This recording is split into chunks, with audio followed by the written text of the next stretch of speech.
అస్మద్గురుభ్యో నమః. శ్రీమతే రామానుజాయ నమః.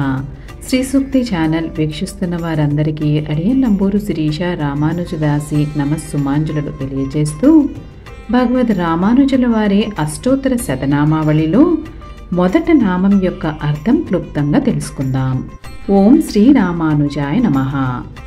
ఆదిశేషుని అవతారమైన శ్రీ రామానుజుల వారికి నమస్కారములు.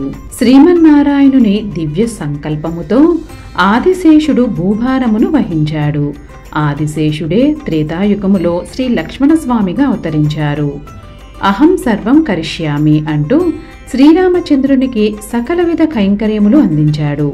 ద్వాపరయుగంలో ఆ ఆదిశేషుడే శ్రీకృష్ణ పరమాత్మకు అగ్రజునిగా అవతరించి స్వామి వెంట ఉండి రక్షగా ఉన్నాడు. కలియుగములోన ఆ ఆదిశేషుడే ఆసురి కేశవ దేశికునకు కాంతిమతీదేవి గర్భమున ఆంగ్లకాలమానమును అనుసరించి 1017వ సంవత్సరంలో అవతరించారు.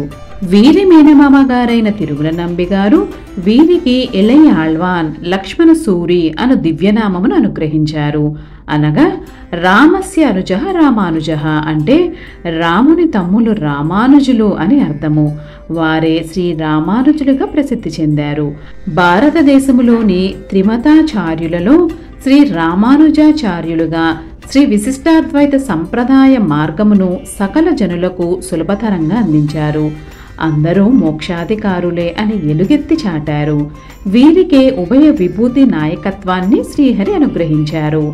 ఇహపరములలో రామానుజుల దాసుల వైభవము చెప్పుట ఎవ్వరి తరమో కాదని శ్రీ రామానుజుల పూర్వపు ఆచార్యులు కూడా కీర్తించారు. అట్టి శ్రీ రామానుజుల వారికి ప్రణామములు. శ్రీమతే రామానుజాయ నమః.